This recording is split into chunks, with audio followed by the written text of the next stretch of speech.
me personally, I get hit like 10 to 12 different colleges every day.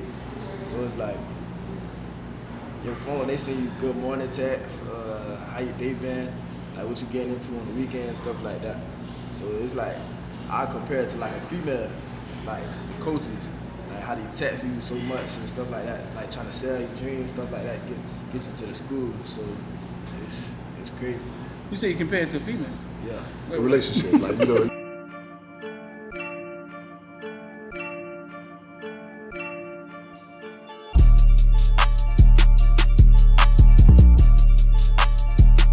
We had Lornas, they about to do their brunch.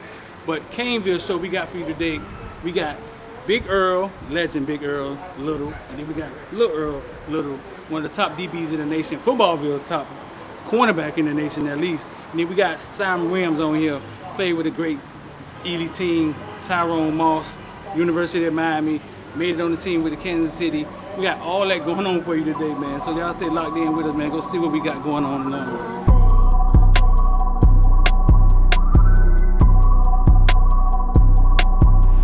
We back at Footballville, Caneville. Shout out to the member of the week, Darian Hunter, man. Appreciate you for being a member.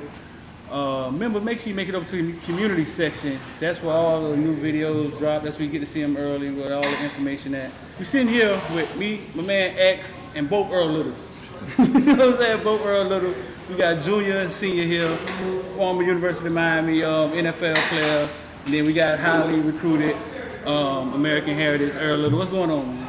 Man, how you doing? I'm chilling. So that's Mr. Great Dade County Earl Little talking about. Talk to him, man. Go ahead. 1990 Earl Little from North Miami, probably one of the best athletes in Dade County history. Street got to get it right. I got it. Oh, there it is. Who you play with at North Miami? My best friend Marlon Barnes. My other best friend grew up with me in Scott Projects. Also Ronnie Hart, had Arthur Sorey, who was big in politics in the city of North Miami. My boy Duke, aka Duke.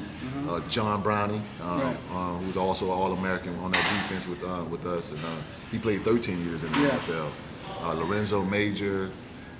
We had a stacked team over there. Jerry Latito, God bless his soul. He was the head coach at Carol City back in the 70s with Lester Williams and all those guys who was there. And then he left and went to North Miami with Coach Ball. And so Coach Ball was the head coach when I first got there. And then Coach Ball was fired after my first year in high school.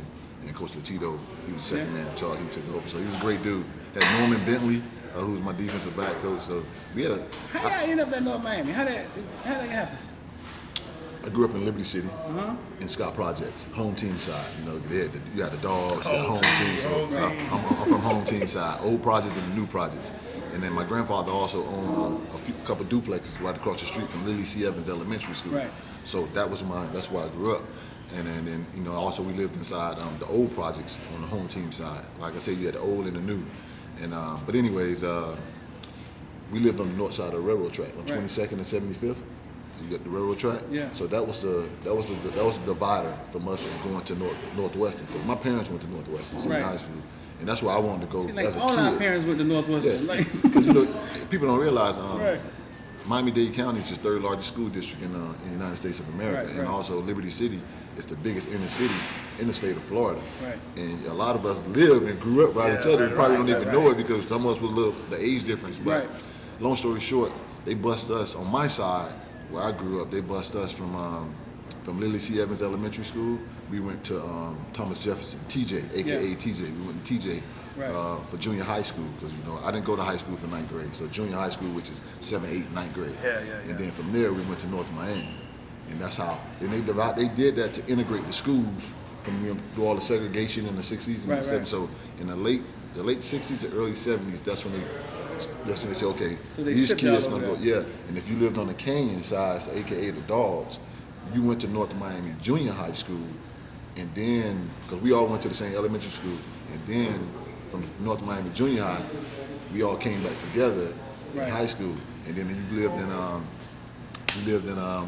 over there by Ponciana, and I can't even come up with the name right now. So they went to Philo. They went to Philo, you know, over at Hialeah, you know, and then they went to Hialeah High. So, I got a question for you. So I know when you grew up in the city. Your thought process was, I'm from the city, I'm tough, right? Right. Earl didn't have to grow up in the city. Right.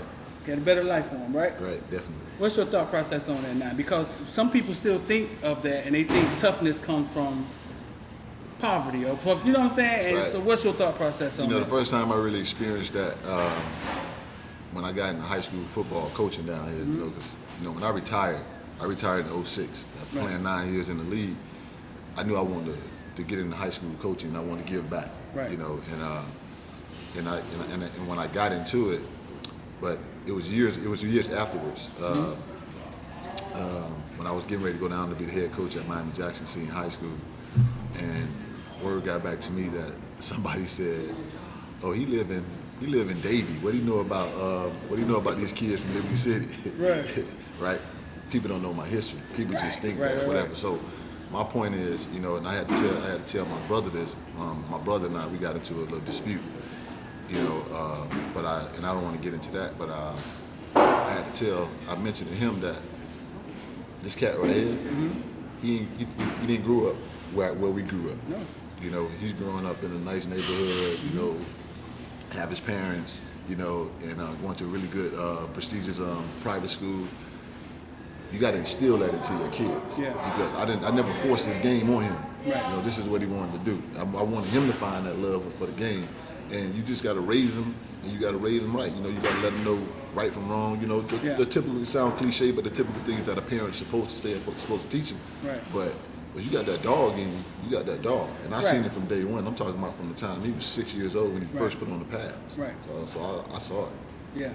Yeah. I mean, I hear people say that all the time, and it's not. It's not. It's not true. There's some fighting that comes out when you come from the city. That there's definitely you grow up with a chip on your shoulder. And if you make it out of there, you've been kind of tested. But that ain't where toughness comes from. That's crazy. You know what I mean? That's crazy. Growing up in it helps in that type of environment. It helps bring it out because I've been through some things that I would never want my child to go through. Yeah. Been shot at. No, never was in the street gang banging. It wasn't even gang banging back in the days when we grew up. We didn't say that. It was just your hood. We have gangs. Gangs has never been a Miami thing. Right. Really, a 2-2-L, but there ain't been that many of them. But the point is, it's just that I've been through some situations where which could cost me my life. Just from growing up in that type of environment. But I don't think that made me tough. I think what made me tough is playing ball with my homies in the neighborhood, playing against different projects, and then my brothers. I got brothers that's about that. You know what I mean? And you know what I'm talking about. What I mean? I got one doing the elbow right now. So that happened in the house. That happened in the house. Yeah, so I seen it. It came from the floor. And it can come from there. Yeah, man. How wild is the recruiting thing? I know it's going wild now. Has it got wild for you yet? Yeah. Yeah? Okay, talk to me. I know COVID shut a lot of stuff down. How wild is it? I know it get wild, like phone calls, Zooming, DMs. Hey, man, get close to your daddy. Me personally, I get hit like 10 to 12 different colleges every day. So it's like, your phone, they send you good morning texts, how your day been, like what you getting into on the weekend, stuff like that. So it's like, I compare it to like a female, like coaches, like how they text you so much and stuff like that, like trying to sell your dreams, stuff like that, get you to the school. So it's crazy. You say you compare it to a female? Yeah. A relationship, like you texting, talking to me. Explain that. No, from what standpoint you compare it to a female? You're saying that like you trying to get her or her like? No, they trying to get you. Like the girl trying to get you, right? Yeah. See, all dudes don't have that problem. You understand that, right? You got to understand that. All dudes don't have that problem. That's the great problem that you have. You understand? You get that, right? Yeah. So you compare recruiting to. Yeah, that's awesome, dog. That's awesome. That's awesome. So 17 calls a day. Does it ever get old? Does it ever get like? Do you have a system? Sometimes I don't even text back, to be honest. Right, and not on no disrespectful stuff. It's just like, man, this is a lot. That's overwhelming. Yeah, right. But you was like PPO. Now you couldn't wait to get off, huh? Now you in it. But that's how it be. That's how it I be. know. That's how life is. And as soon as I get my You gotta first be offer, careful what you ask for. I told him one time recently, I was like, that thing it's about to start heating up now that this 2021 class over, it's about to. And I remember talking with Corey Raymond on the phone. He was like, "Yeah, man, this thing about to start heating up for him." So. Man, I tell single moms all the time because sometimes I be afraid for them. I remember Duke Johnson mom was single. Duke Johnson mom, she's gonna come on the show soon. And I knew what was about to happen. And I used to be praying that she find a husband, man. Because I knew that moms don't know the game.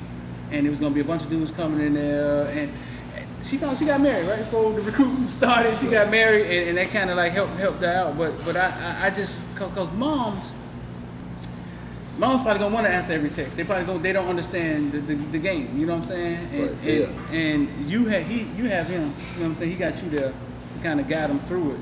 But it's crazy. Yeah. It gets tough. It gets tough. It can definitely get tough for a lot of these kids. Like you say, it's crazy for him. And, he has a father that been through the whole process. Right. Right. And but that part right there. Getting all those. See, I didn't know he was getting all those texts like that time because he don't really. He's very, very humble man. He got that swagger to him and all that, but he don't really talk about all that stuff all the time. And I don't want to hear it all the time. But it's something if I need to say, if he need to talk about, why ask him a question, he'll drop it on. Right. I can't imagine getting that many text messages every day because we didn't have that coming up. Yeah, it was just a letter. It was a letter. Yeah, they come down to see you. They come down to see you, and that's it. But it's totally different nowadays. But yeah.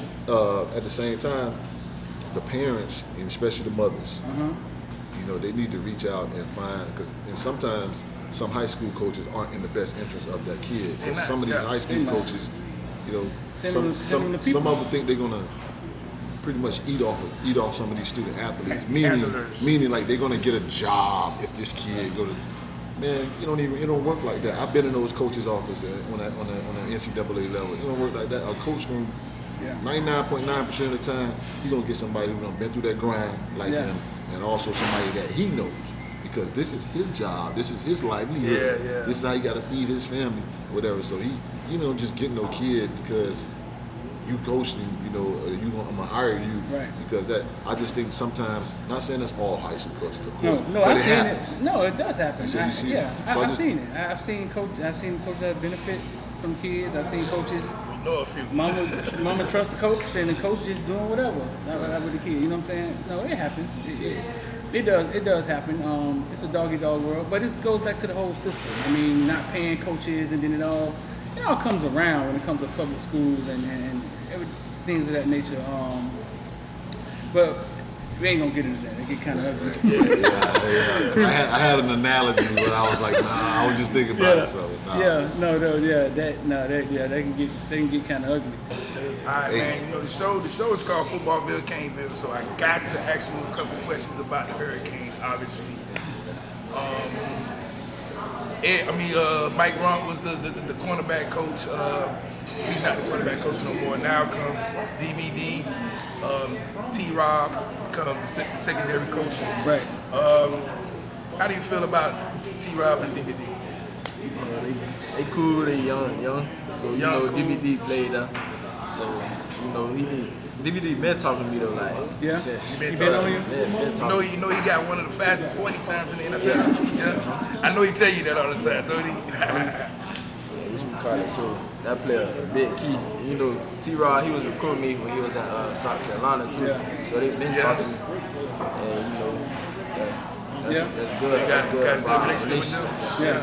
What happened recently when they were saying Manny haven't called you since January? Then they say now Manny back on you. What happened? Like, that's true. Yeah. Well, talk to me. What happened? Like how I said DVD and like when Runt was the quarterback coach. Yeah. Like, they been talking to me. I never heard from Manny like that. Like, I hear from he'll text me. Okay, so you saying actually Manny the head coach basically? Because I got you. He'll text me on Snapchat like I'm a day band stuff like that. But that's like every other month. Right. Like DVD and Coach Runt, they text me like every other week. Right. So, but nah, ever since that game, he been texting me and stuff like that. When did you say that at? No, it wasn't him. It wasn't you say that? It was me. It was there on Madden or something. And this is where I say I don't get into Twitter beefs or whatever. But one dude was like, "Oh, if his dad was if his son was trending or his dad was probably basically trying to make it seem like insinuating that I'm pissed off because Manny didn't hire me as a coach or something like that. And then another dude came in and said, yeah, man, I agree with what you're saying. I'm paraphrasing now, I'm not quoting the guys. And I don't have nothing against those brothers, but when you see stuff like that, just fans, right? They're fans. Okay. They're Hurricane fans. They believe, the one that was like, oh, he don't love Miami just because he went to school there. That doesn't mean he loved Miami. Yeah, I think his son's gonna go to Bama. You know how to deal with stuff like that, right? Huh? You know how to deal with. Oh no, that's what I'm saying. But the question when I was on the other show, and they asked me, they said, so how's it going with Manny? When you heard from Manny, I told them, I said, to be honest with you, I haven't spoken to him. I haven't heard anything from Manny. And so that's where that came from or whatever. So it wasn't him, but they asked me. Then they asked me again, like, well, when was the last time? I said, nah, he used to holler at you, like texting me every now and then. But I said, but me personally, because they asked me. Do head coaches do call you? Do you hear from them? You talk to them? You ain't got a name. I mean, what am I saying? You do talk to them though. I FaceTime. I mean, they FaceTime me. They hit me up, FaceTime me. They'll Zoom with us. Yeah. And everything is 99% of the time is just me and him. Yeah. But I've also had coaches Zoom me or FaceTime me personally or call me personally. Right. Head coaches. I'm talking about from the West Coast to the Midwest to the East and South. Yeah. But the school that I went to and played for, gave my blood, sweat, and tears for, gave money back to help pay for the locker room. Yeah. So don't tell me I don't love University of Miami. That kind of struck a nerve with me, but I didn't reply back to him. You know what I mean? Because I know what it's about. Yeah. Don't make this bad about my child, about me. You can talk about me all you want, but don't tell me I don't love my school. I bleed those colors, you know what I mean? But he's not going to be forced to go there for me. I had the same conversation with Chad all the time. You see what I'm saying? Same conversation. So, but that's where that question came from, you know what I mean? So it was you. It was me. But and if you look at the video, I didn't ish on nobody or anything like that. I just gave straight facts. And the truth hurts a lot of people. Don't get caught up. You know what I mean? But it's media. They took their content and they took it negative instead of saying. Well, maybe somebody needed to hear it. I mean, maybe somebody needed to hear it. The funny thing about it is, the very next day, Manny reaches out to him. Maybe somebody needed to hear it. You see that? So and then the reporter called me, hit me up and asked me, and I was like, nah, I don't think so. Not that I know, because bro, they gonna run back and tell me that, damn, Manny called me. But he's not like that. You know, like I can get online and I can find interviews that he never even told me about that he did, and that's cool. He's his own person. You see what I'm saying? I'm not like no. Oh man, what's going on? Whatever. That's not how we roll in the little household, man. It's him. It's all about him. But I'm gonna support him, whatever. But then when you recruit my child, you never call the mom or the dad. Right. I got you. So listen, you played the PPO, right? Yeah. When did you grow, bro? Like, when did you get? Like, every time I see you, I say that, right? Like, when did you sprout up? I would say, like, because I was the smallest person. Right. So about 2 years ago. 2 years ago, something. About 2. Nah, it was. He kept saying, because in this percentile, they would always say he had in his growth percentile, it was always up there. I mean, it was like 80, 85. But then the last time we went to one of his doctor's appointments and checked, I think he said he was in 75 percentile. But the point is, they said he was going to be between 6'1" and 6'3". They had told y'all that already, right? Yeah, but he wasn't. He just hadn't got there yet. Right. His mom 5'2", so he probably was a little shook by that, right? You think about picking these 5'2" spouses, man. Sweetheart, man. I know, but we don't think about it at the time. Right. We don't think about it. Like the ball say, he did that on purpose. You know what I'm saying? But we don't think about it. We just. I think Vernon Carey did that too. Oh yeah, but and I let him get back to it. Yeah. And I'm just want to, because I wanted it to be real. I want people to know. When he was 14, he was getting ready to turn 14, and I had told him, I said, man, you're going to hit a growth spurt sometime when you turn 14, probably summer. Yeah.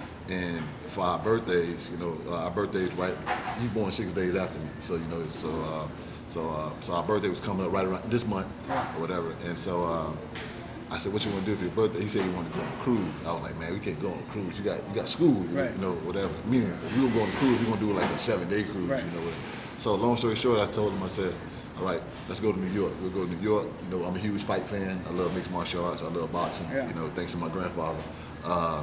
So I said, we're going to go watch Triple G versus Danny Jacobs. Okay. So he was like, okay. So we went up there.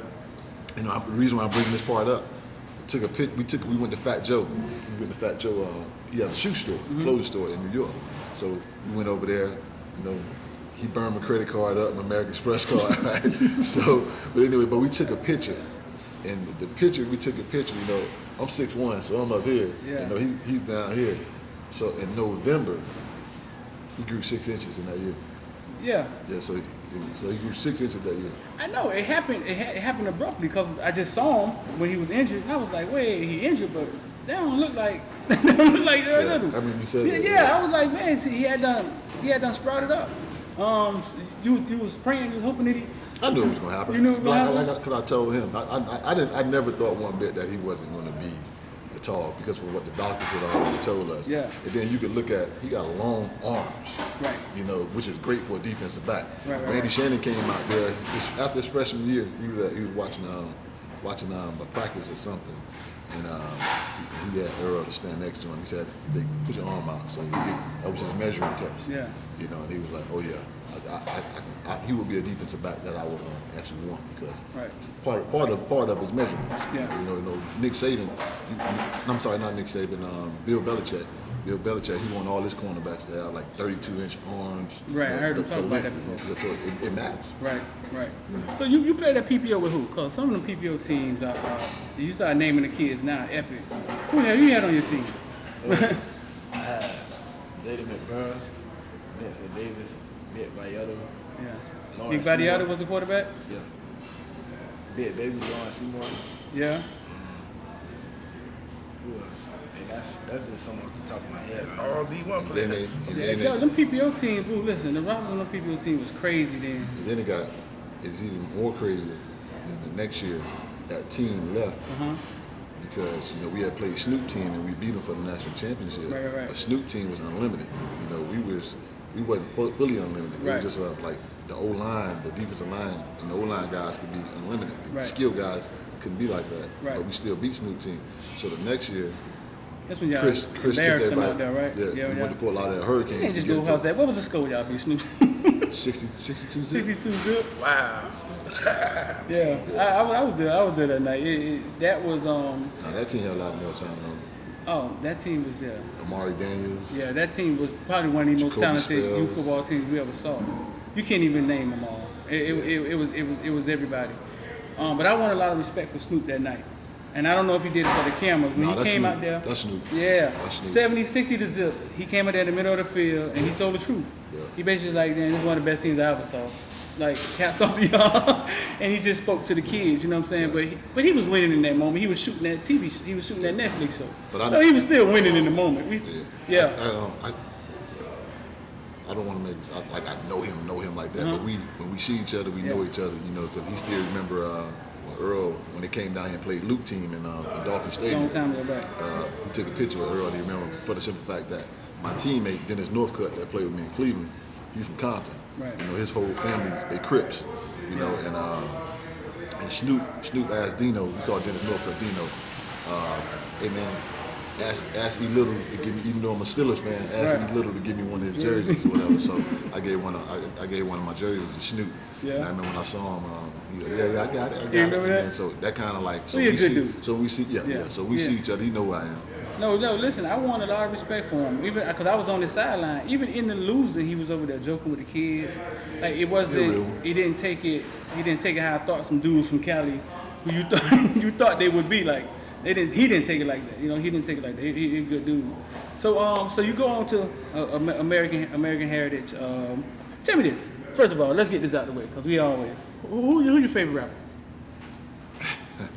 I like Lil Baby and Young Boy. You like Lil Baby? Two different names on the show. Finally. Lil Baby and Young Boy? Yeah, finally, Lil Baby. I can get Lil Baby started. Why people don't say Lil Baby enough? Man, got so many hits, man. Lil Baby, they And he nice. actually, you know, he actually can rap. And that's what I wanted. I walked through St. Thomas before, and I saw St. Thomas School. I've never really walked through American Heritage School. Tell me something at your school that probably wouldn't be at a public school that y'all got at American Heritage. Everything. Like what's there? Everything. Yeah. What's in the cafeteria? Like what? we call it? Y'all got TVs in the cafeteria? We eat in our lunch. Yeah. And we got like a new gym. And it's like a actual, what we call it, like a little college gym. It got like the whole jumbotron, 4 sides and stuff like that, big. Yeah. And then it got windows and stuff like. I gotta come in there and shoot something. I've been to a few private schools around the country. Yeah. I go out to LA a lot. Got family out there. I got a lot of former teammates out there. Where it stand? And It's up there. It's Heritage. not, yeah. The Heritage is a beautiful campus, man. It is. It's a beautiful campus. It is. It's like a little smaller university, but It is. they just spent $35 million on what he just was talking about, like the new gym area. Yeah. What's right behind the football field, behind our Where y'all bench. go at now? Yeah, where we go at now. What is it? What's in there? What is It's it? like a new sports complex. What is it? Explain it. The gym is on the 3rd floor.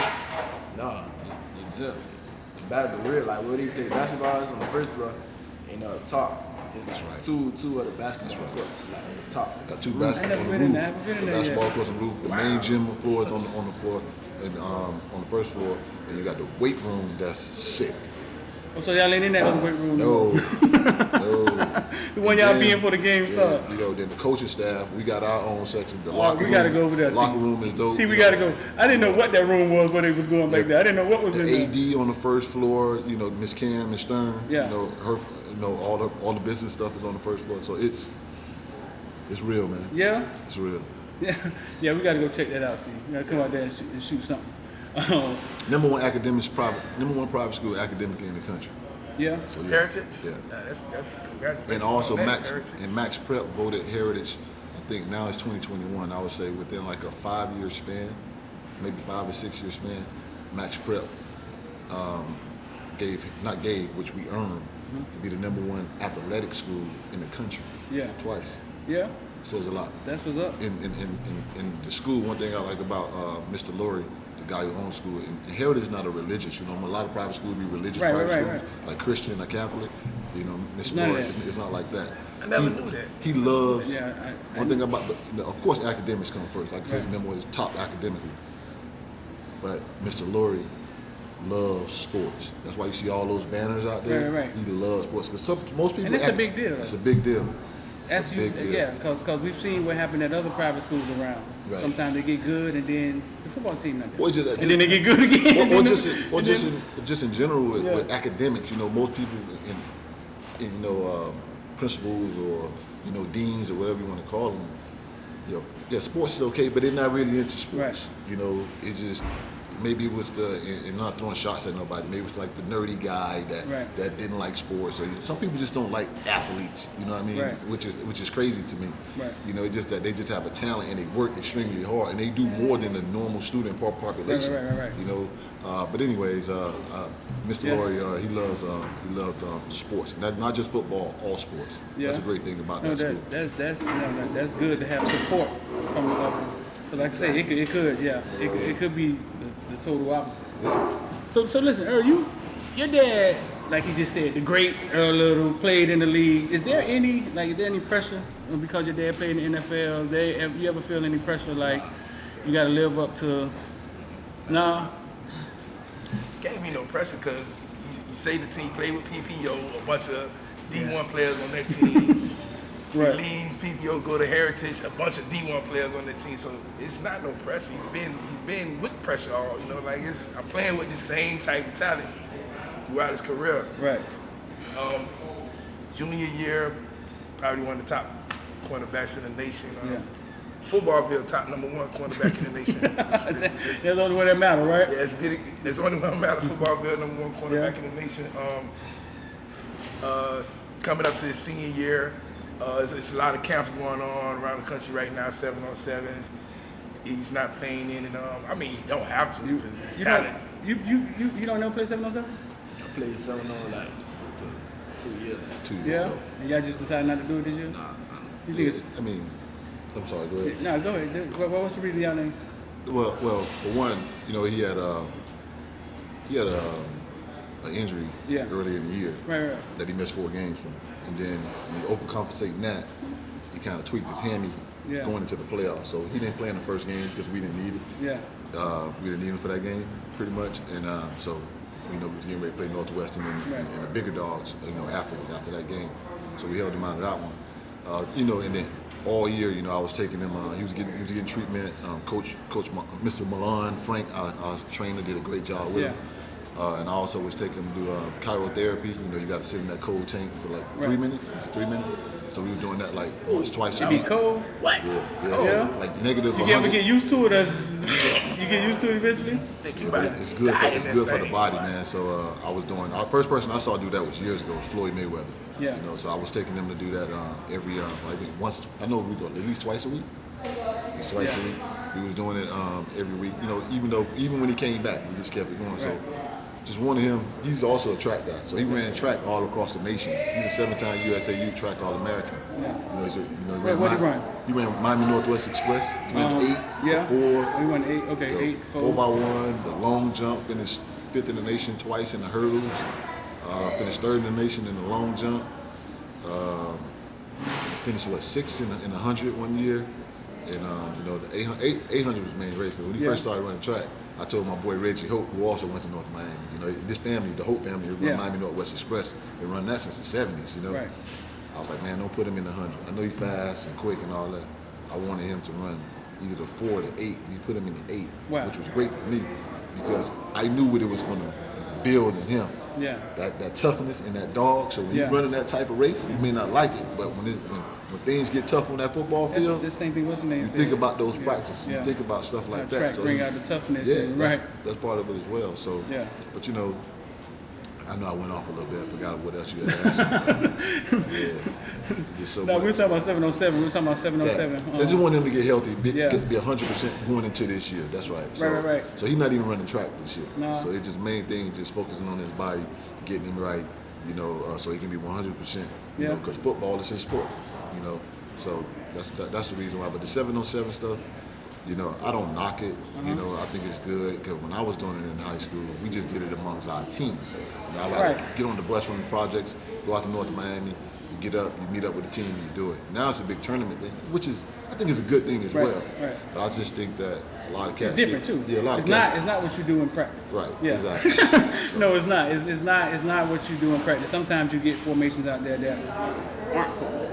It's going on how you want to run it. St. Thomas one year, they took their team out there and they ran it like they ran in practice. Whether they lost, they didn't care. Whether they lost or won, the linebackers was out there. They worked on them. And they were getting smoked by receivers because they were trying to cover receivers, and it helped them. The season came. You know what I'm saying? Because you don't try to cover receivers your whole summer in 707 with your linebackers.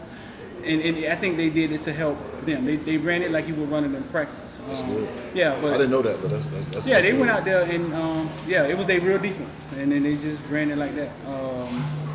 And I think it helped. I think it helped them out. So when you did play 707, who you play for? DEFCON. You played for DEFCON? What, 2 years ago? Yeah. You to a Tiger was a quarterback. I think that Tiger been a quarterback there forever, man.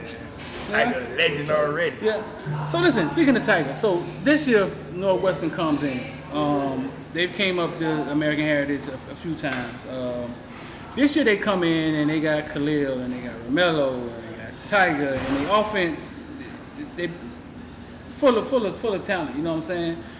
When y'all saw them on film, right before the game, did you think your defense was going to have that much success against them? What did y'all see? This question for me or both of us? What, Earl, you watched film? Yeah, you watched film? Yeah. When you saw them, right? When you saw Northwestern and they were coming in just for everything, just to go to state, what the game before the game to go to state? It was like the second round. Second round? Quarterfinals. Yeah, but lose or go home, whatever, all of that. When you saw them on film, No, I'm sorry, it was second round. Did you feel your team was going to have that much success against them? Like basically, yeah. What did you see? Talk to me. Come on, what you see? Me personally, I don't think they like a humble team, whatever. I think they bigger and better than everybody. So like us going into the week, like we was all prepared and stuff like that. You know, game day they came in, all that rah stuff like that. And you know, we just we had it down because you know we practiced all week, came out humble mindset, and that's what we did. Yeah. So when you watch the tape, right? Where did you see a weakness at? Like, did you see that, okay, maybe we can have some success here, or maybe we can have some success there? Me personally breaking down the tape, my boy DP, Darryl Porter, defensive coordinator, he had a good game plan going in as well. Yeah, Porter played in the league, right? Yeah. How many people on your defense staff, coaching staff played in the league? Sound like the Let's just cut that all that out right now. Out of the Let's talk about this. Come on. How many NFL coaches y'all got on y'all staff? 6. 6. Out of the 12, 13 coaches. And we all played 6 to 11 years in the league. Not 2 or 1 year, so we actually had a career. Wow. I played 9 years. Santana played 11. He played the most. Right. OG played 8. DP played 8. Anthony Harris, Coach Harris, he played 6, I think. And I'm missing somebody else. That's a lot. That's a lot of experience. That's more experience in college. And you know what I love about this coaching staff?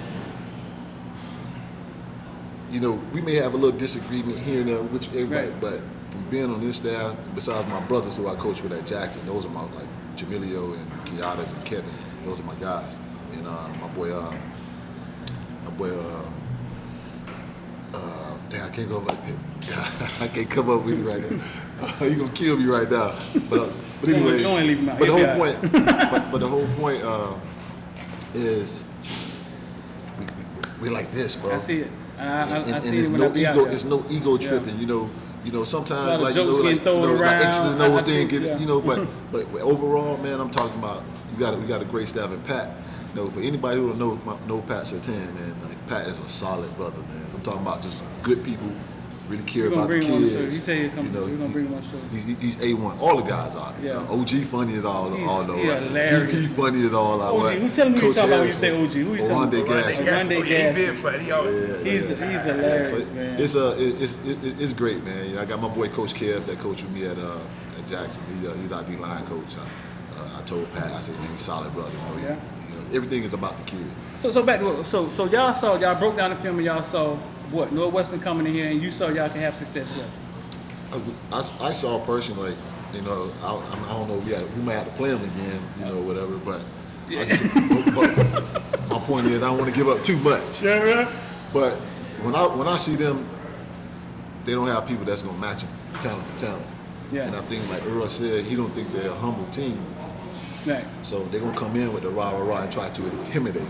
It happens a lot. It happens a lot. That's their game plan, though. Right. That's their game plan. Their game plan is to get there and basically to get you off yours. They gonna come in, talk, smack, they jumping around, they looking at your players. They might start something with your players. So some of them players, they ain't used to that. They looking at it like, uh-oh.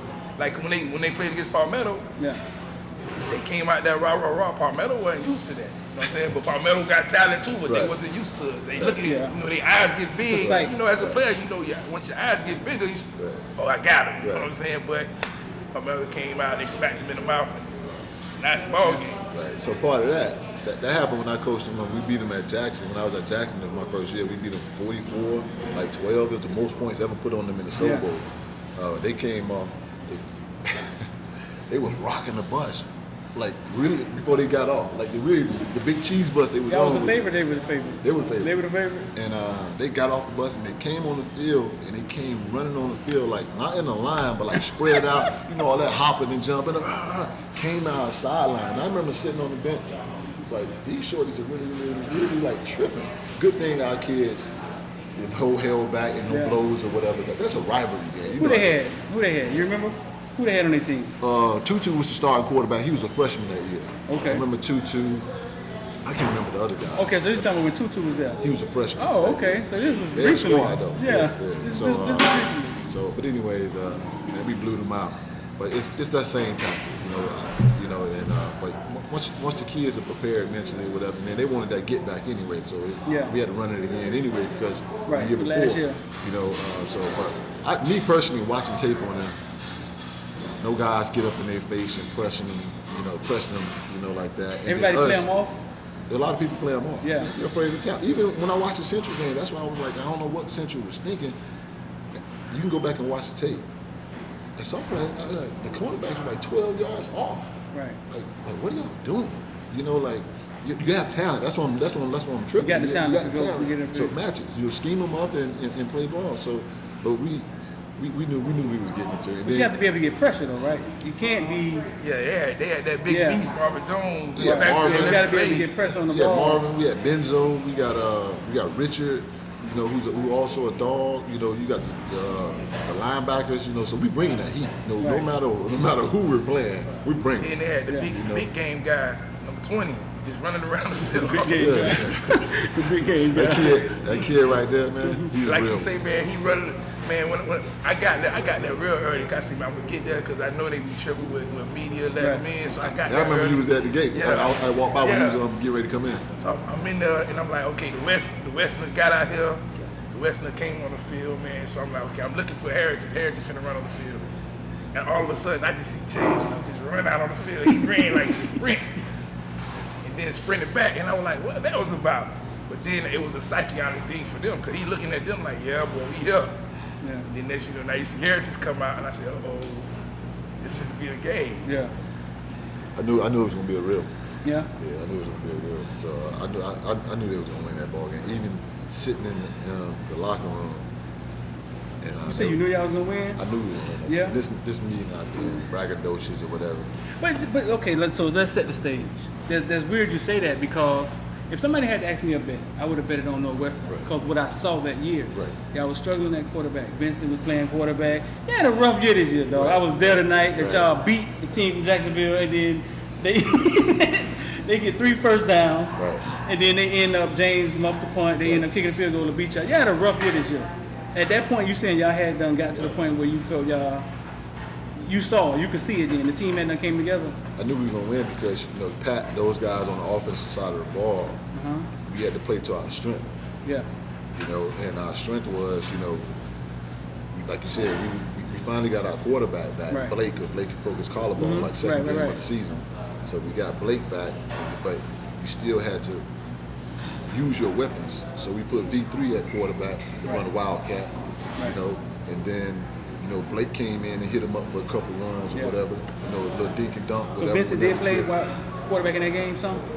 No Western game? Yeah. You didn't tell him how Vince was killing him? Yeah. Vince was killing him in that third quarter? That was a blessing for me. In the third quarter? Yeah. Man, Vince by third or fourth quarter, man, the West defense just like they ain't want to tackle no more. It's like they just was dragging. Like, that's why I was getting at. Mark Fletcher, every 6'2", and it's not over exaggerating. Every 6'2", 232, fast, strong. And gonna pound him. They ain't want to tackle him no more. The boy pulled up on him one time near our sideline. He was more close to the hash, but to the hash on our sideline. Little Tim. What's Tim's name? Yeah, it was Tim Burns. Tim Burns. I don't want to mess up his last name. Tim Burns. Good little player. I like that kid. Good little player. Dog. I remember when they was in 6th grade, they had him and Earl rated as the 1 and 2 defensive back in the nation. He a dog. You know, he ain't hit the growth spurt early.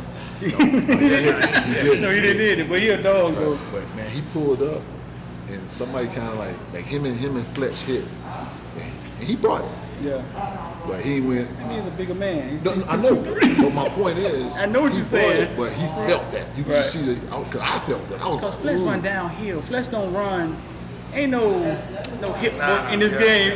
It's fast. Yeah. It's downhill. It's downhill.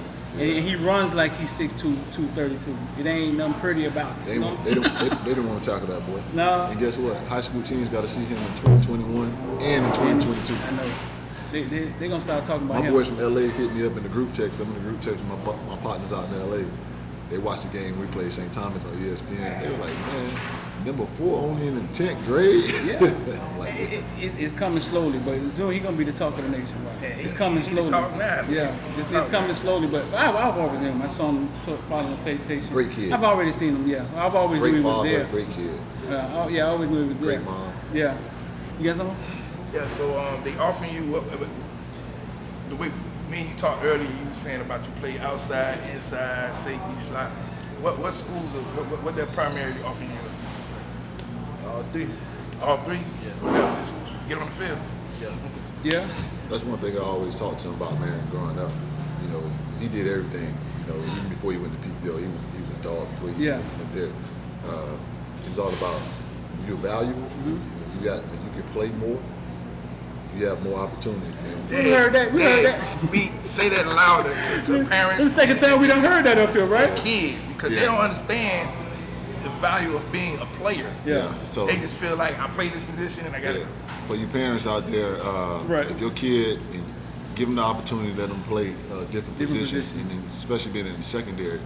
a lot of shorties want to be wide receivers and stuff like that when they can be defensive backs, which parents, defensive backs are the most guys on NFL teams, the most guys on college teams, you know, so you're gonna need at least 10 to 12 defensive backs. Talk to him. What you mean? So on the NFL team, right? You're saying that there's more defensive backs on the team than any other position group. So you have more of an opportunity to make a team. Right. I think parents think about fame.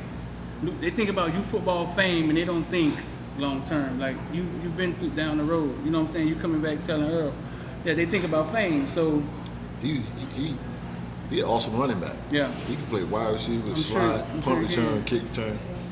You don't even want to play those in position anymore, of course. But he's in the secondary.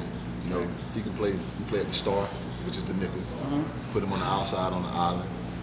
We did that against Venice. They taught receiver down. That's when we put Earl on him. He didn't even look to the kid's side. Right. You know, he went over there. James picked the ball off and take it 90 yards. You know, or you can put him on the back end at safety. You know, put him at free. You know, so he can play. That's one thing. That's what a lot of universities like about him, because he can play like Corey at LSU. Corey Raymond, one of the top defensive back coaches in the nation. You know, comparing him to Tyrann Mathieu. That's the same thing when I said somebody asked me who you compare him to. You know, some big shoes, boy. Yeah, you know, because Honey Badger can play everything in the secondary. Every position in the But they don't really say that a lot. But so when you makes you more marketable. You know, like the kid from Northwestern, Kitchen, number 5. Yeah. I think he's a good football player, but I just seen him in the back end. Yeah, he's just a safety. All his career. Yeah. You know, put him down there. I played corner my first 2 years in high school, but we had Lawrence Wright, who was also a dog. Right. You know, he went to Florida, right? So I was a starting corner, right? Then when he left, I went to safety, right? My first year at UM, my first 2 years, first I went to Michigan. I went to Michigan first. Right. And then I was playing corner and safety there, but I really was at safety over there. When I went to UM, I was safety my first 2 years. Right. And then my junior, senior year, I was a corner. And my first 2 years in the league, I was a corner. Right. And then my last 7 years in the league, I was a safety. And I played both, strong and free safety. Right. I played strong safety, weighing 199 pounds in the AFC North. And I had 105 tackles, 5 picks, and like 10 pass breakups in 2001. Right. At strong safety. You know, I had to go against Jerome Bettis, Chris Tumar-Follow. I had to go against Corey Dillon. You know, this was the Jamal and those guys. Jamal, so those were big backs, because that's the Midwest, cold weather. Right. That's big, you know, so, but my point is, me being able to play multiple positions helped me out in the NFL. Right. And I think a lot of kids and a lot of parents, like you say, they don't allow their kids, because you have these helicopter dads, like, it's like they trying to live a dream through their kids. You said it, fame. You know, it's a process, man. It's a process, and it's so hard to get into the NFL, and it's so hard to stay there. So once you get there, you got to stay there. But it's so hard to get there. You know, but the main thing is use your athletic ability and to get your degree, to go to school and get your degree. Right. Anything after that is a bonus. Yeah. Because it's very hard to get in NFL. 1%, 2%, it's some crazy number that we don't talk about enough. You know what I'm saying? But football could be used for a lot of different things, and I try to use it to touch kids in many different ways, to pull them out the streets, financially talk to them about finances, marketing, all of these other things. But no, it's definitely hard to make it to the NFL. So listen, man, any pressure for you to go to UM? Because your dad went to UM? I see you did a little fraternity, dap up wings, you got a UM fraternity. Ain't no pressure. There's no pressure for you to be a Cane? No? I don't feel it. No, you don't feel it? So what's y'all approach on this? So what's the most important to y'all when it comes to him picking a college? Well, personally, go back. I'm glad you asked that question, because you know, I look at Twitter, you know, and I read some of the comments with people, but I don't get into no Twitter war. Sometimes I may reply back to certain things every now and then or whatever, but I'm not into the Twitter beef or anything like that. But because I like to see what other people are doing, you know, whatever. I've told him from the jump, and I'm talking about since he was little. Right. You know, he was balling out in youth football or whatever. You're gonna have a target on you for one, your last name Little, your dad, you know, because my history with playing ball, you know, some kids don't want to touch you. You know what I mean? And then, you know, you got the dreads now, but you know, you got the curly hair, you know, you really got curly hair, so kids gonna look at him, wait, this is what he's doing. No, but he's a dog. You know? It's everything that I help instill into him. But the point is, man, I just think that, I just told him, you don't have to go to Miami just because I went to Miami. Okay. You know, if you want to go to Miami, that's good. I would love to see my child, right down the street, but I would never force him to go to the University of Miami. Right. And I saw, no disrespect to the OG, Michael Irvin. I remember they was talking about his child. He was like, oh, he got no choice. He's going to uni. He's going. He's the heartbeat of the program. You know what I mean? Him and Ray Lewis. You know. And you like, man. I understand, but I've always told him, like, that's a lot of pressure. You do you. Right. I'm gonna help guide you. I'm gonna help give you this blueprint. Right. You know. He'll tell you.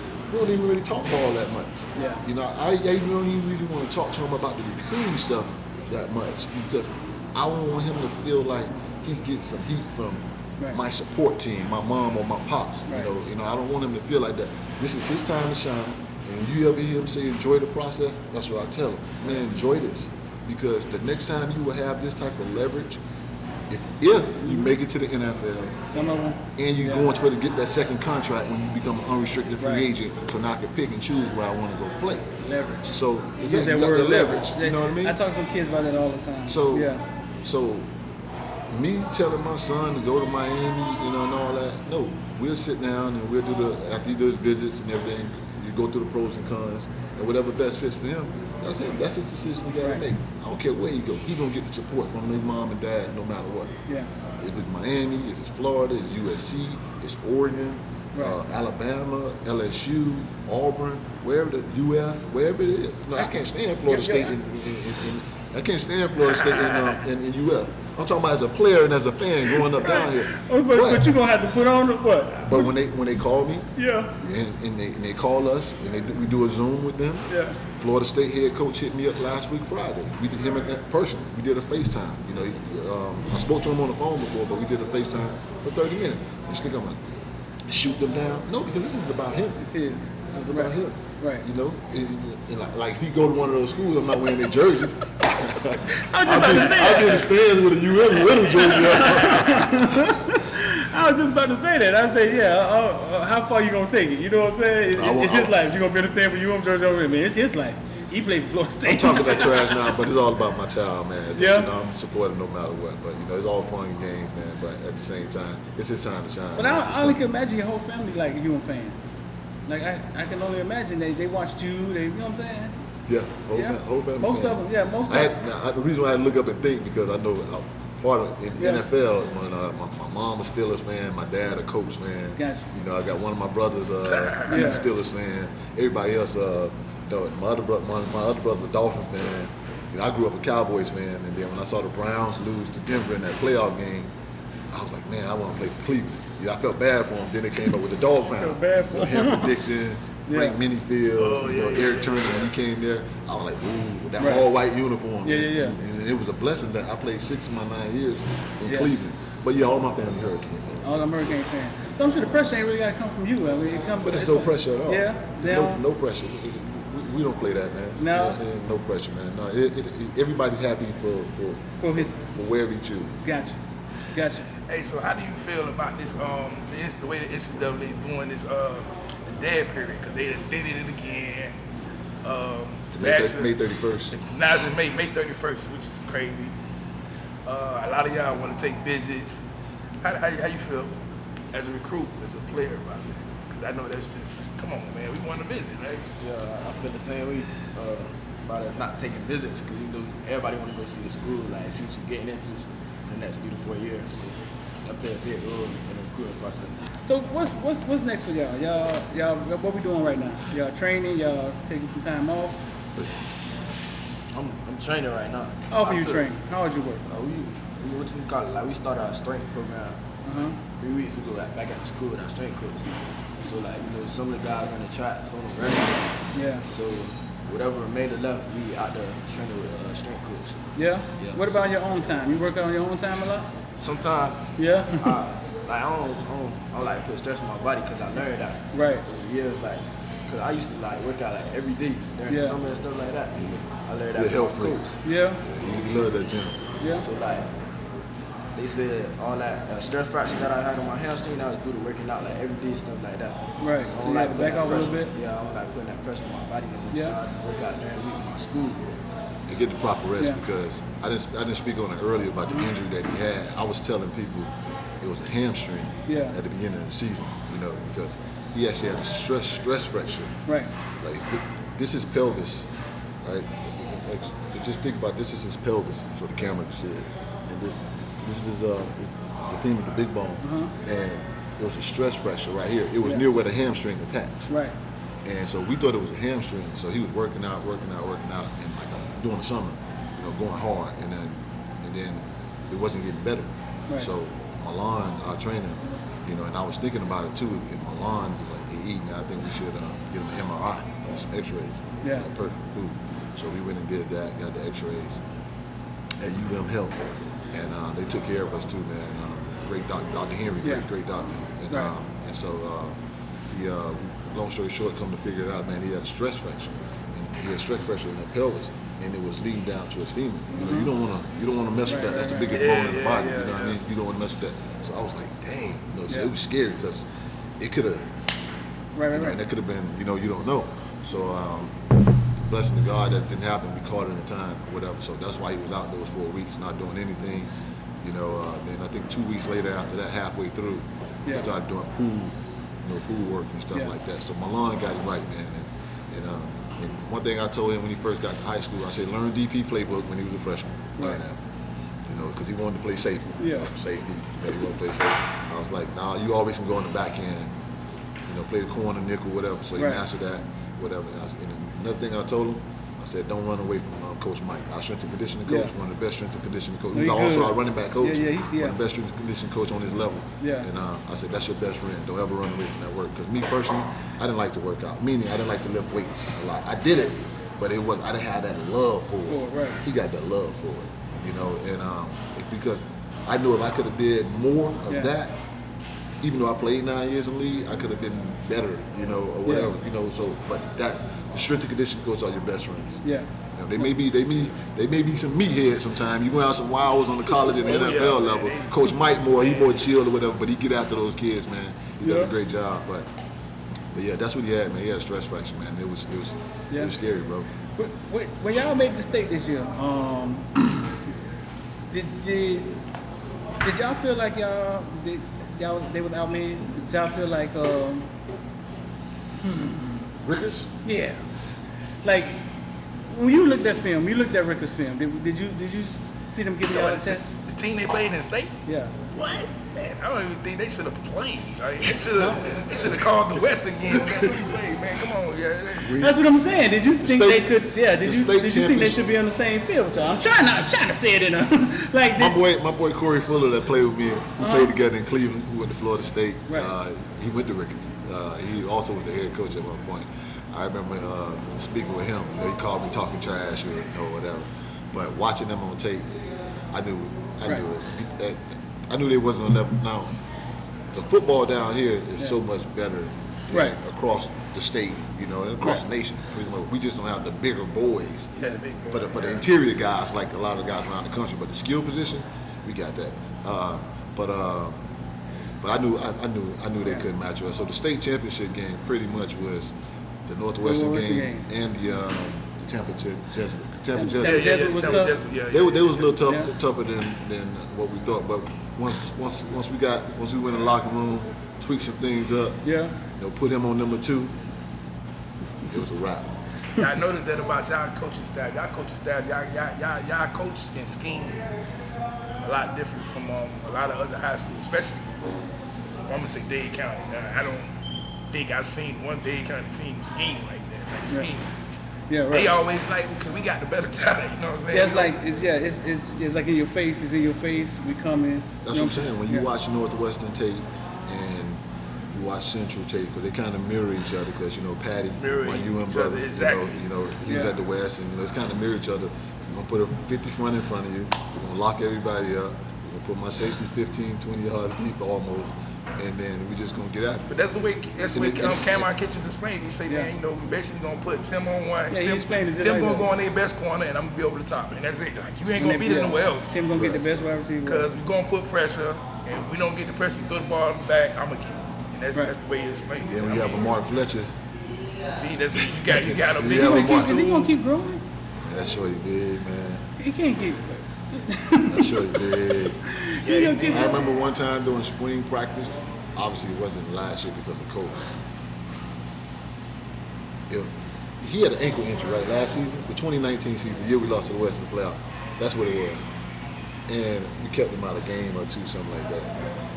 And I remember standing on the practice field, and I saw this kid on the sideline, and I was like, man, that's a good-looking kid right there. I'm like, boy, he's big. I'm like, well, he joined the football team, because my mind thinking like he was like a power forward on a basketball team. Right. You know, I'm like in the middle of the field, he's on the sideline, like on the 50-yard line, he's talking to somebody. And the whole day, I'm just looking at this kid. I'm coaching him. I'm looking. I'm like, man, that kid look good. Had no idea it was Fletch. Then when I got up, I'm like, man, that's Fletch, man. And I got up on him, but that's how good he looked, man. That, he was only a freshman. Yeah, man, he looked amazing. Like right now, his body is almost. I don't want to say like Eddie George, like, but he's big. No, he's huge. To be a high school running back, he's big. 6'2". They did a college tour a couple of years ago, and he was in 8th grade summer, well, going into his 9th grade year. Saban offered him. Right. I'm pretty sure he did, man. That's an Alabama type running back. That's what I'm saying. That's just to prove your point, what you said. Right. You know, if Saban looked at you and you're a freshman, you haven't even started school as a freshman yet. Right. Yeah, so thinking about college, what's important for you? What's important for you when you choose a college? And I ask you there next. Like, what's the most important? Is it winning? Is it tradition? Is it academics? Like, what will make you choose a college? They're making you feel like family. Like, what will make you choose a college? I would say, you know, somewhere that's not too far from home. Yeah. Somewhere I can go and compete for a starting job. Somewhere that's not too crowded. I'm not saying like I'm scared of competition or whatever, but go nowhere where it's like 15 other DBs, something like that. It's the only smart thing to do. Like, yeah. Somewhere I can go and, like, you know, outside of football, not get in trouble, like, but still have fun. You know, I don't want to go to Washington, like, be bored. Washington. So, why you gotta be close to home? Why you feel like you just want to be able to touch your family? Yeah. Or you want, That's important, man, because, you know, sometimes you get the winter breaks, man. Remember we spoke about it, last week or the week before? Like, man, the kid, they up there, man, and they get, man. Well, Tyreek just said it the other day. Tyreek Tuesday got homesick. I'm homesick, right? He got Oh, yeah, I want to be by one of these. I mean, that's real. What's important to you? Well, for me, like, I mentioned it on another show that, you know, a lot of people don't know that I signed with Michigan first. You know, I was Miami top recruit, me and Danielle Ferguson, the year I came out. And but they had changed their admissions. You know, I was waiting on my test score. I had a grade point average. You know, I was just waiting on my test score. And that year, it wasn't allowing. Miami wasn't, not the NCAA, because Miami's a private school. They can set their standard. Like, Miami was getting guys that were doing Prop 48, which is almost like a gray shirt, what they call it nowadays, and they couldn't play. So the year I came out, long story short, I had to have my test score, the actual passing score. So I was waiting on my test score to come. But National Signing Day, and I'm like, man, I didn't sign on National Signing Day. I remember the cameras came to my high school, and I was like, I told coach, I'm not gonna sign today. I had a conversation with my parents that night. You know, Michigan came on me late, but they came on me hard. Yeah. You know, and I took a visit up there too, and I had a good time on the visit. You know, that ain't the reason why I choose them. Right. You know, Cam, you know, they got a great program. I remember watching their games. You know, watching Anthony Carter, knowing he was from South Florida. You know, wearing that number 1. You know, you watch Michigan ball when they show them on TV. So I kind of had like I was familiar with them. Right. And then for them to actually come to me and start recruiting, because they would recruit my best friend Marlon Barnes before they would recruit me. And so anyways, I ended up signing with them that night. My parents supported me. They would love for me to go to Miami. And then I went there, and things didn't work out there. You actually went? Yeah, I actually went. Yeah? How long my were you mom I was there for all summer and right before during the season, when the season started. But my mom was sick, and then my mom only had one kidney, and they thought it was a tumor. Yeah. They wasn't sure what the tumor was on one main kidney. And I told Coach Moeller that I wanted to come back home and see my mom. Right. You know, dude told me when I went in the office and talked to him about it, he said, don't worry about what's going on in South Florida, worry about Michigan football. So basically you telling me don't worry about my mom. You see what I'm saying? So that was the whole thing. I mean, then what really broke the straw on the camel's back was when it was time for me to come home, because Coach Tito and my mom, they put money together, got me a plane ticket to come home for that weekend. When I asked the graduate assistant, can they take me to the airport? Because, you know, Ann Arbor, Michigan is like 30 minutes outside of Detroit. Yeah. And so the GA was like, not knowing at the time, I didn't know that he had to go ask the head coach. Yeah. Still a puppy, you know what I'm saying? And so he said, he went and asked Coach Mola, and then he said, Coach, he said, man, I don't know how to tell you this, but I got to shoot it to you straight. He said, Coach, let him find his own way to the airport. Wow. So, in a situation like that, and I don't want to say that's for everybody, because kids have came from here and I went to USC, Washington, Oregon, and had a good college career, and got their degrees and stuff like that. But, that's the reason why I came. For the people who don't know, that's the reason why I came back. But for me, you don't have that situation because the financial situation of getting to and going back home would be a problem for him. Right. If he went down the street in Coral Gables, that's a skip in the hop, or whatever. But you want a coach to care about you? yeah. No, but it's all about. He's a good student, so grades always been AB honor rolls type student, so that's not the problem. When I look at it, and I'm looking at it from my eye, you asked me the question. Right. Development and production. Talk to me. How you gonna develop my son as a defensive back. Mm-hmm. And production, that comes with the production on the field, because on game day. Right. And prepare him, because every kid that play this game want to get to the highest level. Right. And getting into the NFL. And winning. Everybody wants to win. Right. You want to win, you want to be able to play for a championship game and a conference championship game or the national championship game, being those playoffs, because that's the moment. When I was going to school, I knew at Michigan I was going to have the opportunity to play for a national championship, right? But my heart and soul was bleeding orange and green. Right. I just told you the reason why I didn't. I was pissed off, and the reason why I signed. But when I got the opportunity to come back home and play, I knew I was going to be playing for or competing for a national championship, because we had dogs that was being developed and that was producing on the football field with the production. And we was going to have the opportunity to play for the national championship. Swayze made a big impact on your life too? Swayze wasn't there when Swayze wasn't there. Okay. But at FIU, I seen Swayze work. Yeah. Swayze the real deal. When did Swayze get to Miami? Swayze when I think of Miami, I think of Swayze. When Bush came. When Bush got there? Not because Bush was there my junior senior year. No, But he got there after me. Oh, so he had to be after, probably like 98, probably. Really? Yeah, probably right around, I think like 98. When I think of Swayze, when I think of Miami, I think of Swayze. The one who was there for that long was Keo. Keo was there. Well, Keo was the strength and condition coach, though. I mean, he was the offensive line coach. Keo was the offensive line coach. No, we had Dana LeDuc. He was there. We had Brad Rowe when I was there when I first got there. I think he's at Tennessee now. Coach Rowe, funny, boy, you get some stories from him. Then we had Dana LeDuc, who was a good guy that came from Texas. Yeah. And then we had, I can't come. He passed away. An older gentleman came from Syracuse. We had him, and then Butch fired him. And then he gave the keys to Swayze. Yeah. And that was one of the best moves that Butch made as far as strength and conditioning. Yeah. Swayze real one, boy. Listen, I had Rose Green up here, and I said Hollandale may have the best defensive backfield in Florida. You know what I'm saying? And then the phone started going off. I saw on Twitter that you and Rose Green was going at it. Y'all got a great defensive backfield. You know what I'm saying? Y'all got a great. Who y'all got in y'all defensive backfield? Me, Damari Brown, Emma Fagan, Caesar, Corey Goolsby, Arnold Roberts.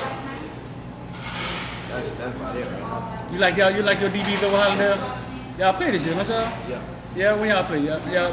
I don't know what the date is, but they playing us. Footballville. They're not dishing. Yeah. Footballville, we gonna be there locked and loaded. Yeah, being house. Yeah, we gotta be there. No, listen, it's a couple of defensive backfield that are right. I think Columbus is really good. Columbus, St. Thomas got it. Right. No, Chaminade. Man, look here, man. It's DB high for a reason. I mean, we produce at every other position as well. Right. But the what you call it, the beauty of it, is DB high. Yeah, y'all about to put. Think about it. Y'all about to put two people in the draft this year. No. You're missing one of them. There it is. I'm about to break it down to you. That's what I was about to get to. Okay. We got Marco Wilson.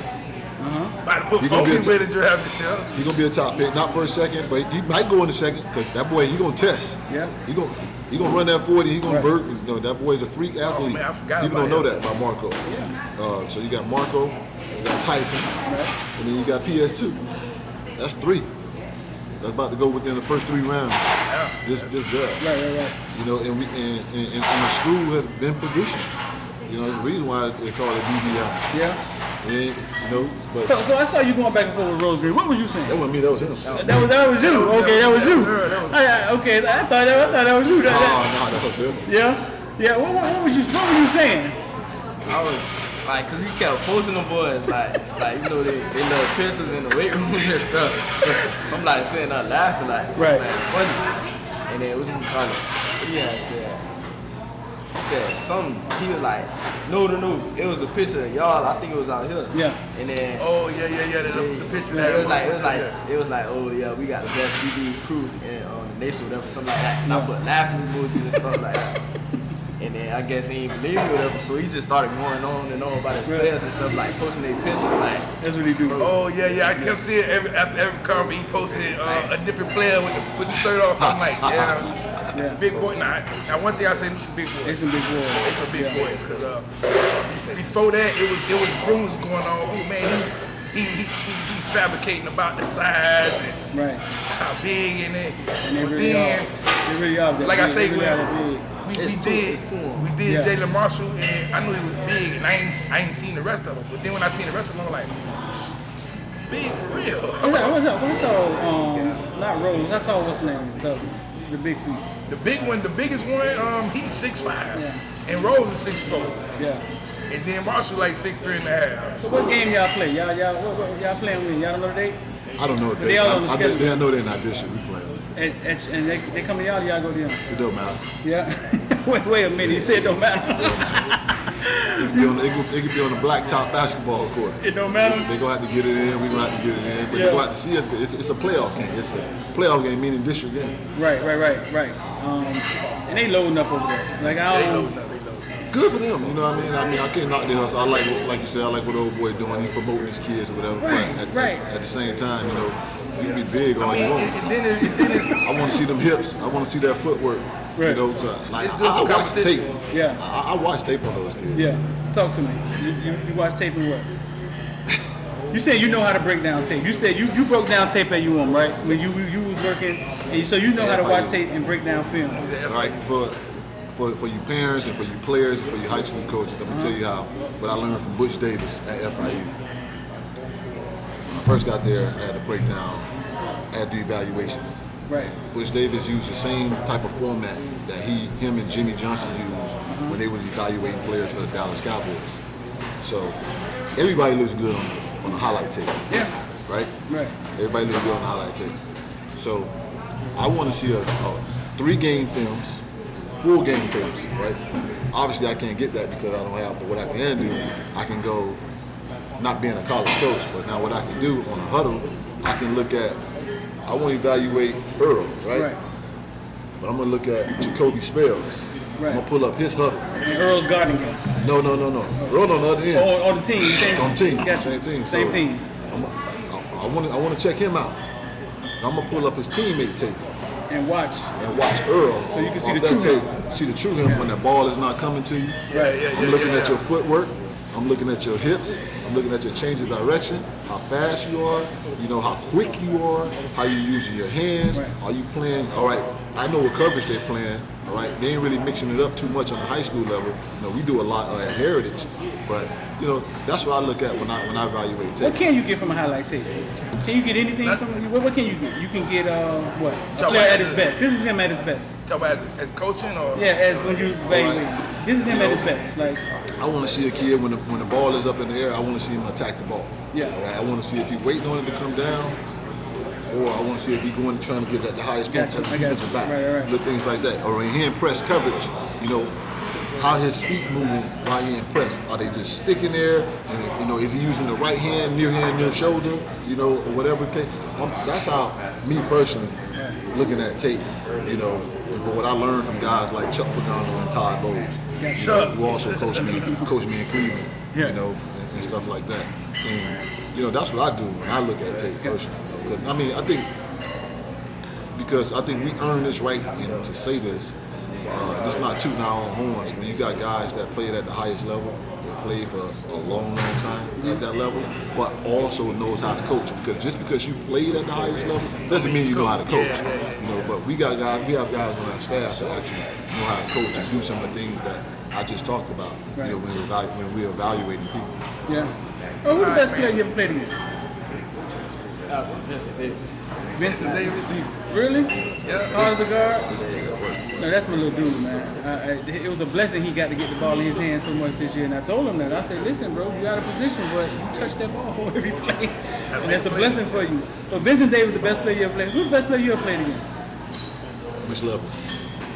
Just the best player, period. Where it was just like, man, that man is a Martian, man. Like, get him out of here. Randy Moss. Randy Moss? Randy Moss and Martian. Yeah.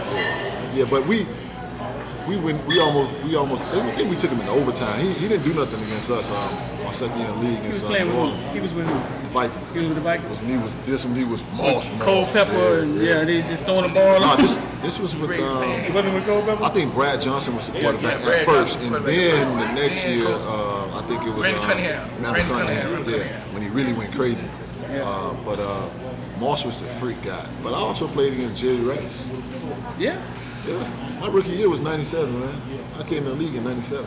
Right. So Jerry Rice, I was in the NFC West. My first 2 years in New Orleans, we was in the West. Right. But we was a South team. So I had to play against 49ers twice a year. Yeah. Home and away.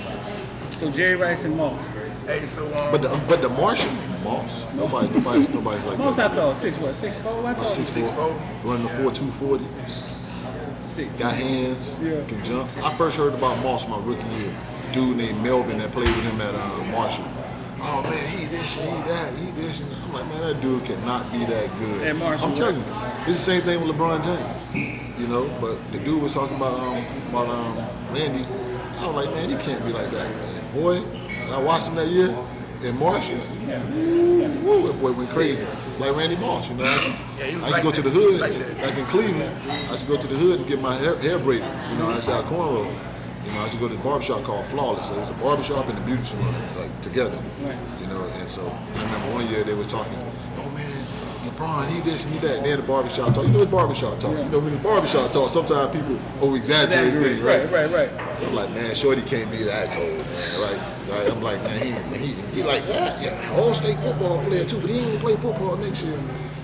And I came back for the off season, and I went to one of his basketball games. I was like, boy, this kid unreal. And then he was voted Gatorade National Player of the Year too. You didn't even really call him a kid.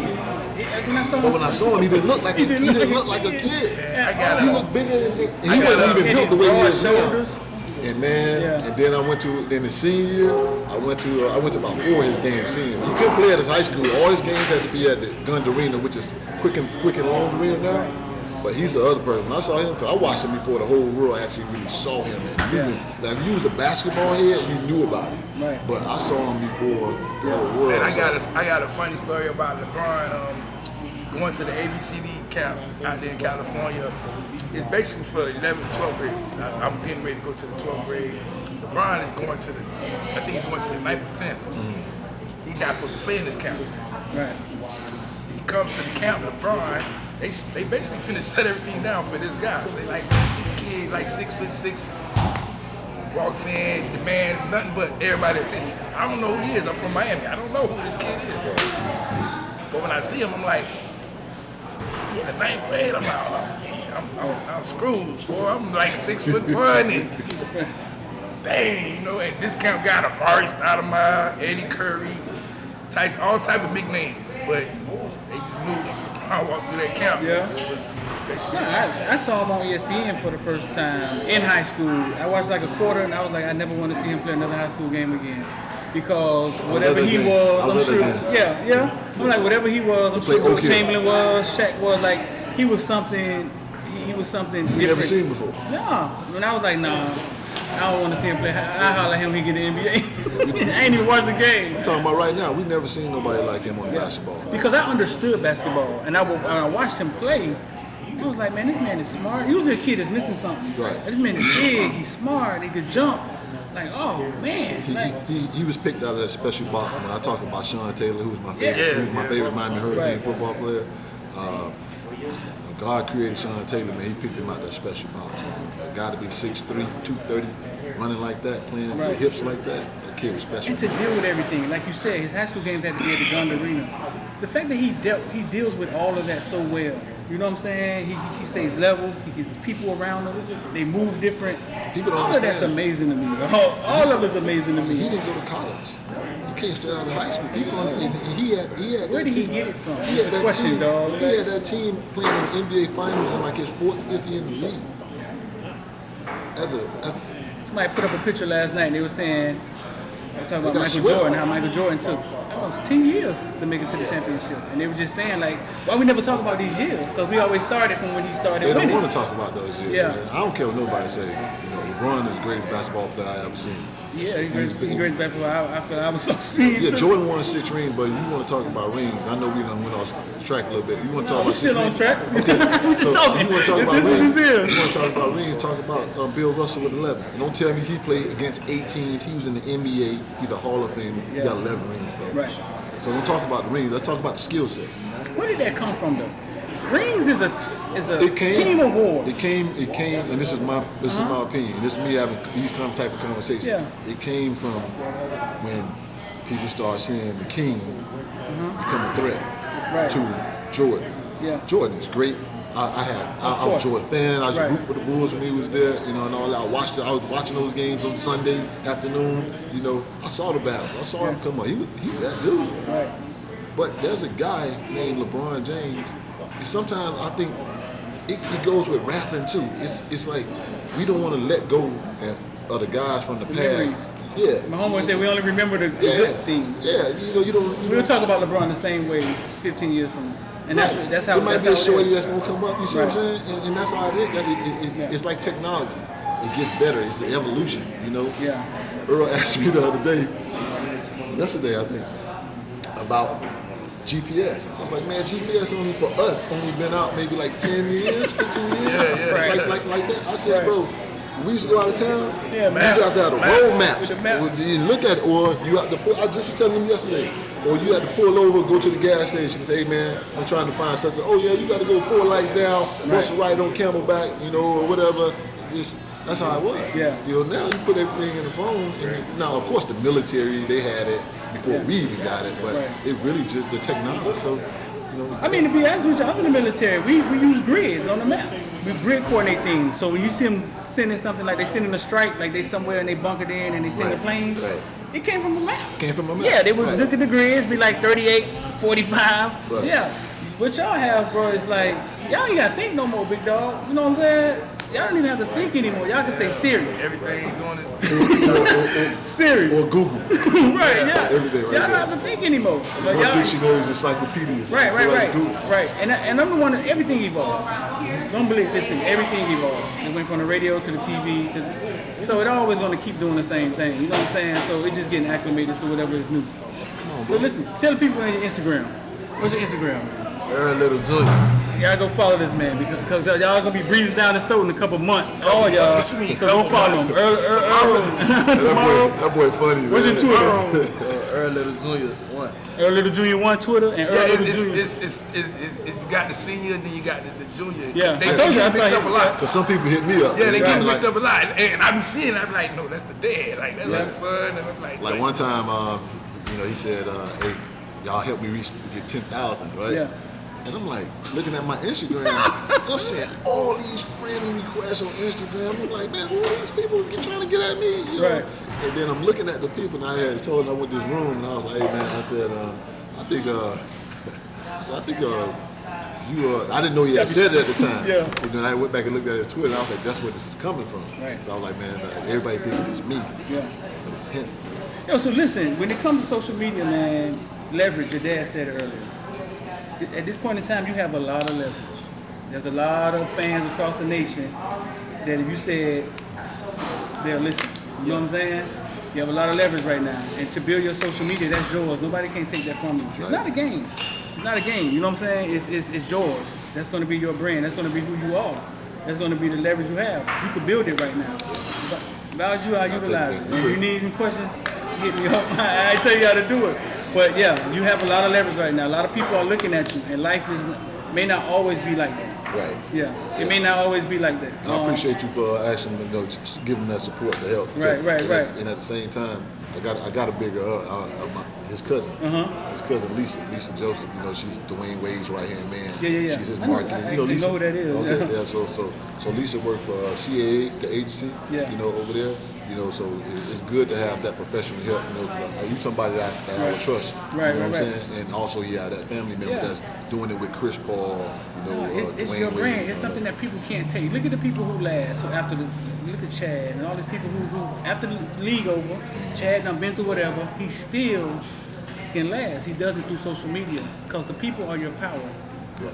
The power is in the people. Dave Chappelle just showed us that. Yep. You know what I'm saying? He went to Africa and came back and he started entertaining for the people again. And they put him back on top. So yeah, your social media is that's your brand. That's what you're going to be. So you use it right. Right now is a hot time for you. And if you need some, I help you. I help you. I explain it to you. I explain it to you what you could do.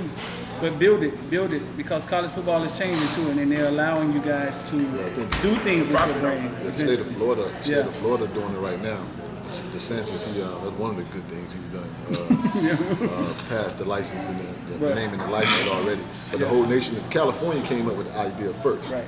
They just haven't got it through yet. But college football is changing too because at one point I truly believe like the big Power 5 conference, they're gonna lead the NCAA because the NCAA they be tripping, man. They've been tripping forever. Well, it's talking. Of course the NCAA threatening them, but it's talks about them leaving because I think it benefits the schools and the players a lot more being on their own within the NCAA because they got so many rules and they're the only ones who's breaking them. Yeah.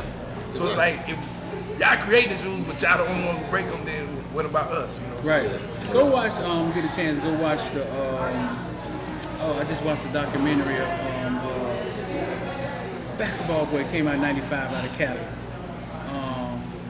He was better than everybody, man. Talk about came out the same year LeBron. I just watched it. No, '95. I just watched it. I just watched it a couple years ago. '95. That's Ron Jason Kidd. Huh? That's Ron Jason Kidd. Not Jason Kidd. No, Jason Kidd came out in my year. Yeah. Jason Kidd, yeah. Tony my bad. He got drafted in 94. Oh man, I just watched the thing, man. As soon as we turned it off, I'm gonna hit. But that whole documentary was about he was better than Kevin Garnett, better than all of them. And he was never made it into the NCAA. NCAA gave him a hard time. They started putting him on the investigation. They just gave him a hard time to make it into, and he never made it. He never got in. He was like 6'7". Man was huge. I can't think of his name right now, but I'll think of his name later. But yeah, go check it out. It's on Amazon Prime. I text it to you. I'll check it out. It's crazy. If I say his name, y'all gonna know who I'm talking about. A lot of these guys, it's crazy that everybody don't get to fall through that, and get to experience, things that I experienced, and things that he is on his way to experience.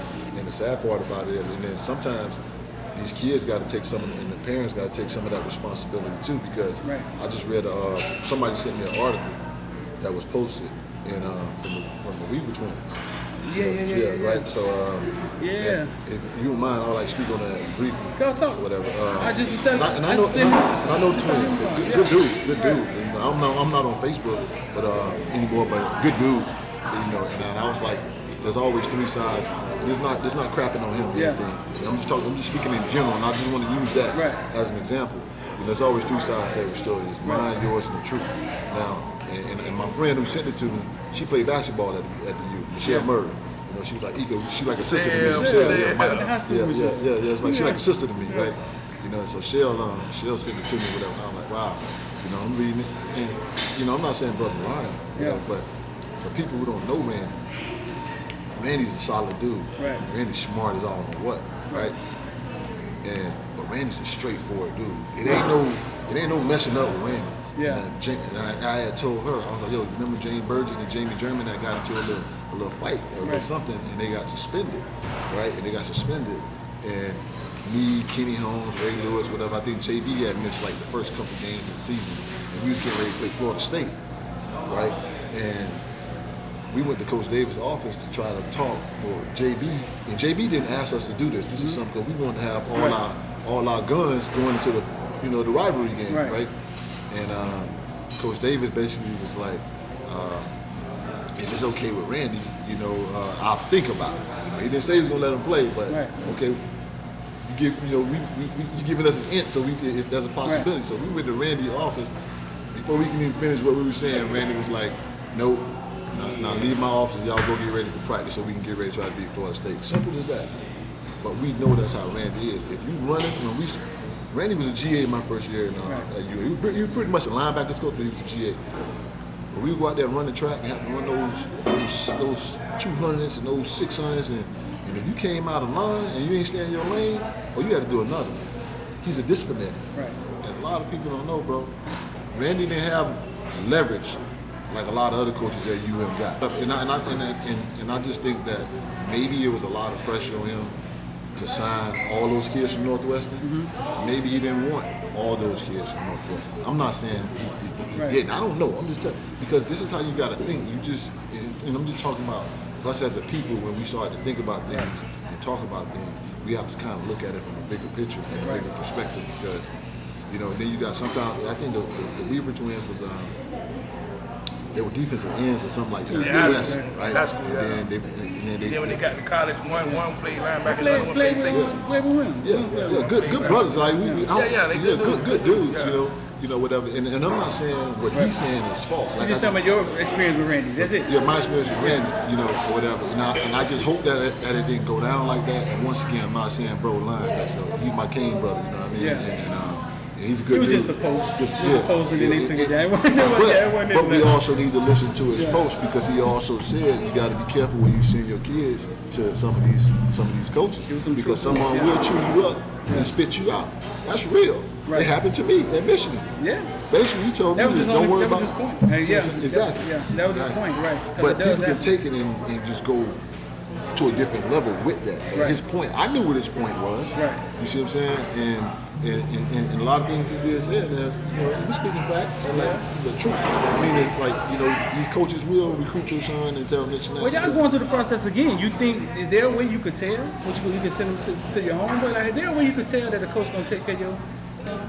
There are some signs that I don't know if it's a plus. It could look like a minus right now, and if you went to a school, it could be totally different.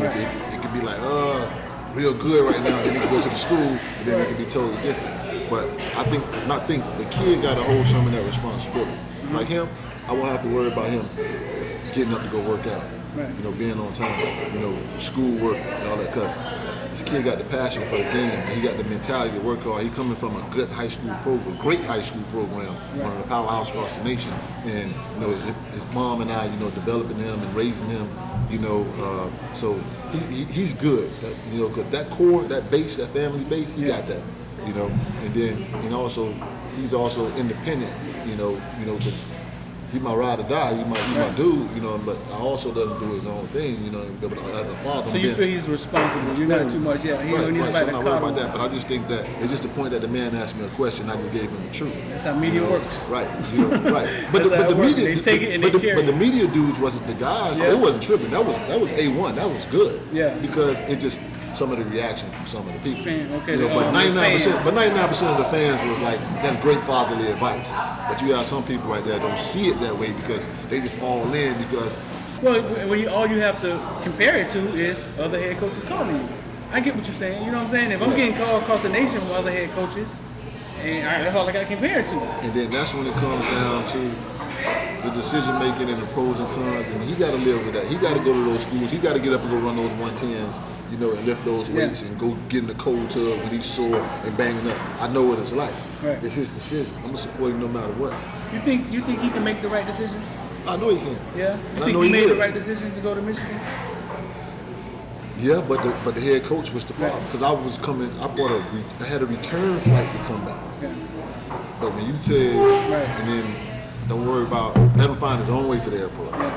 And then you also tell me personally, that don't worry about what's going on in Miami, worry about Michigan football. Right.